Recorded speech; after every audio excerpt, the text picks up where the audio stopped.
படிக்க நினைச்சா இதுதான் நரகம். வந்தே உத்கல ஜனனி, வந்தே உத்கல ஜனனி, चारुहासमयी चारुभासमयी चारुहासमयी चारुभासमयी जननी जननी जननी वंदे उत्कल जननी। एहीपरि साहित्यर वृद्धि होई गला जेतेबेले सेतेबेले आमे ओडिया साहित्य को संस्कृत साहित्य सहित तुलना कले एवं ओडिसा रे निर्माण हला संस्कृत महाभारत अनुरूप ओडिया महाभारत। आदि कवि सारला दास लिखिगले ओडिया महाभारत। से कहले सारला मते डाकिले एवं मु लेखिली, एहा कोन संभव? सारला कहा डाकिले जने लेखिबो ना। से एलागी कहउतिले ता कारण हला लोक ताकू आदृति करिवेनी। जदि सारला दास कहिबे मु निजे लेखिची, लोक ताकू आदृत करिवे। सेति पय सारला दास ठाकुरंकर चरणाश्रित होई लेखिले। परे परे रीति जुग को आमे गले जोठी उपेंद्र भंज आसिले जे लेखिले सेकंदु कटक राजा नाम जगन्नाथ चौवर्णे चतुर्वर्ग देवा को समर्थ। आग को बढ़ी चलले राधानाथ जुग आसिला, पंचसखा जुग आसिला, जे जुग रे आमे साहित्य को एक नूतन अयम आरंभ करले साहित्य।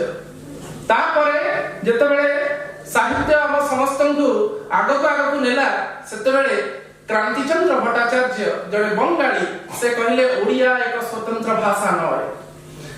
130 खंड पक्षद पटरे से 130 खंड पत्रिका बांटिले कि ओडिसा गोटे शेष गोटे भाषा नुहे, एहा बंगाली भाषा अनुरूप।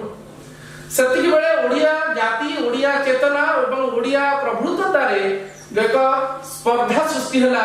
से स्पर्धार रूप नेला ओडिया भाषा सम्मेलन जन्म, उत्कल सम्मेलन जन्म। उत्कल सम्मेलन जन्म देले कुलबुद्ध मधुसूदन, जहां घर एठी सत्यभामापुर, एठी मात्र 5-7 माइल रो बाट आपण माने जाई देखि परिबे। से देले उत्कल साहित्य सम्मेलन जन्म। सुभद्रा मध्यस्थ सकल सुरसे भवसरदु, जगन्नाथ स्वामी नयन पथगामी भवतु मई। संस्कृत साहित्य को ओडिया साहित्य सहित जेतेबेले मिलन घटाइले से होचंती शंकराचार्य 788 ख्रीष्टाब्द। तापरे आसिले हमर बुद्ध। बुद्ध लिखिले जातक, जातक कहानी उपन्यास लिखा गला। तत्समय रे संस्कृत रे पंचतंत्र आविर्भाव होला।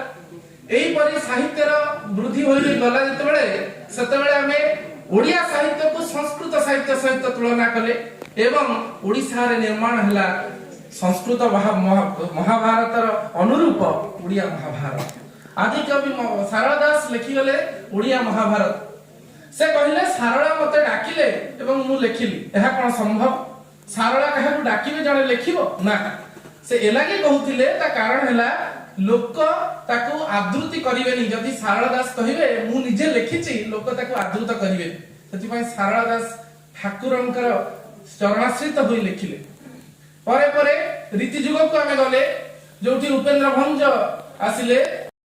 वंदे उत्कल जननी, वंदे उत्कल जननी, वंदे उत्कल जननी, चारुहासमय चारुभासमय चारुहासमय चारुभासमय जननी जननी जननी वंदे उत्कल जननी।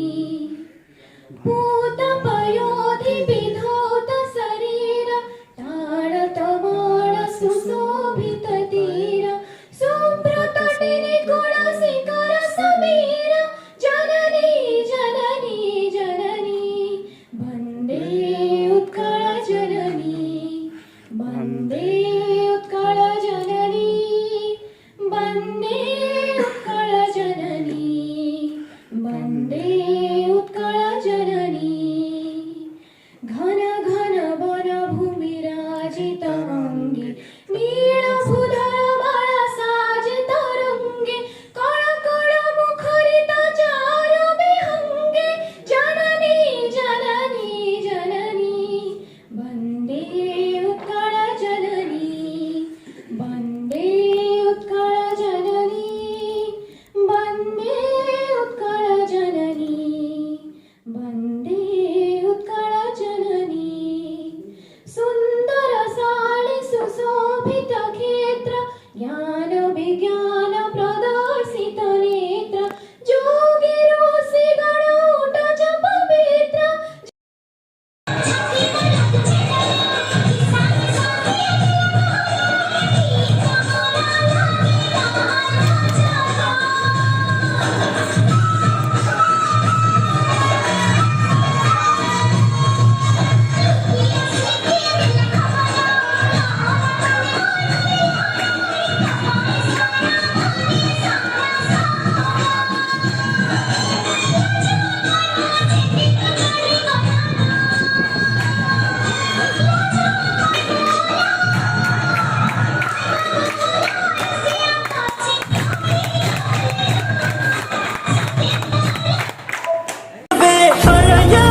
படையிலே இது தளபதி